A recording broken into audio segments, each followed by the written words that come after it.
I got 10 years to fill a stadium, but only 2 minutes to fill your cranium. Humble the poet, signing in. From the lens here.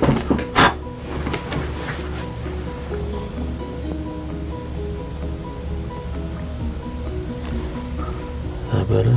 I got a beard brush as a gift. It's faded as I see it sing, salute to sing. A nice little cute picture of me. Huh? Make sure the beard's bees on fleek. We in Anaheim, California, home of Disneyland. We just finished the final performance for our AT2UI tour. Whew. Yep, it's over. 30 shows, 26 cities, 2 months. Wow. Am I sad that it's over? Yeah, sort of. I mean, things have to end for us to enjoy them, you know, and really appreciate them. So it was such a wild ride and I really appreciate it. A lot of you have been asking me to share the different things that I learned on this tour, and I have learned so much, but it's gonna take a little while. It might take a couple of weeks just for this all to really soak in. I'm gonna need a couple bike rides and quiet time just to get it all in. I haven't got a full night's sleep yet, but it'll take some time, but once I do, I definitely will share. In the meantime, let's talk about an important lesson that we can learn from Kim Kardashian, aka Miss Nobody. I feel like she's a great example of life isn't what happens to you, life is how you deal with it. So if you don't know, back in 2006, a sex tape with Kim Kardashian and Ray J was released. Now in this world of social media and ever dwindling privacy, you have to ask yourself, how would I react if one of my most intimate moments went public to the entire world? There's been other people in the world who have experienced the exact same thing. Some of those outcomes were not as positive. Some people were disowned by their families, some people had to relocate because they were so embarrassed, and some people even ended their own life. It's a horrible thing that we shame people for being intimate. Now Kim took this situation, which could have been extremely negative, spun it on its head and parlayed it into a career as a public figure, and now she's built this huge family empire off of it. Now, am I encouraging everyone to make a sex tape? No. Well, no. Fine. What I am encouraging people to do is to reevaluate their mindset when they are encountered with challenges and adversity. Again, life isn't what happens to us, life is how we choose to deal with the stuff that happens to us. Now take 50 Cent for example. He got shot a bunch of times and he had to go into hiding. And what he actually did was it's the same thing. He took this potentially negative situation and he spun it into a way to build mystique and build his music career until he blew up to the point that he's a household name. In every situation, there's a silver lining. And if we can't find that silver lining, let's create one. Even our girl Lily, when she was going through depression, she decided to medicate herself by doing these videos to feel better. And that's what created the superwoman we all know and love today.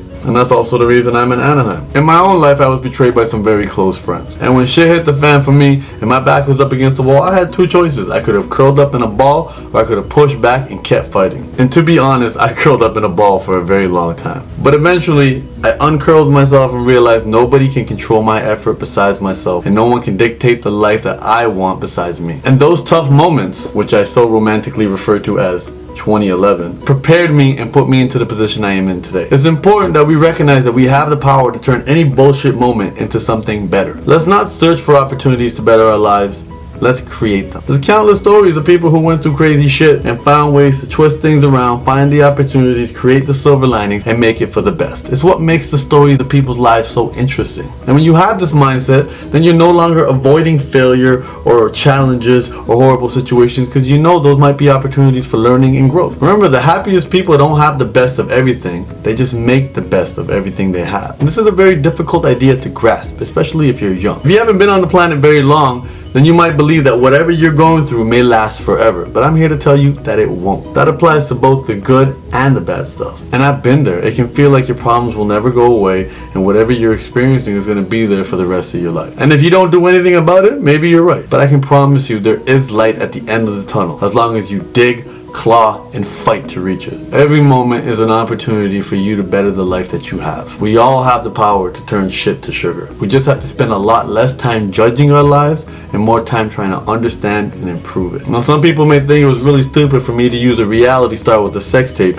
as an example for a life lesson. But those people are judgmental and small-minded. I'm on a journey for wisdom and knowledge, and that means everything and everyone is my teacher, no matter how big their booty is. Thank you so much for watching. As always, please comment, rate, subscribe. If you like the things I say and the way I think, do check out my book Unlearn. You can get yourself a copy at unlearn101.com.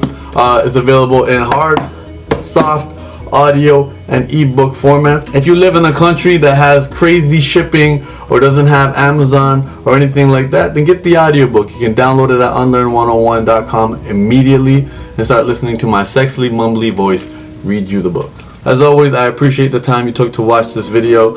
Please share it with somebody that you care about or somebody that you don't care about. Thank you so much for watching. It feels like folks are often trying to fight certain emotions because they just don't want to feel them because they might feel unpleasant. But a lot comes from these unpleasant feelings. If it wasn't for depressed feelings, a girl named Lily Singh would have never jumped in front of the camera and started acting like a crazy girl. And the world would have never had Superwoman. And then I wouldn't have this funky Superwoman tour shirt. Ooh.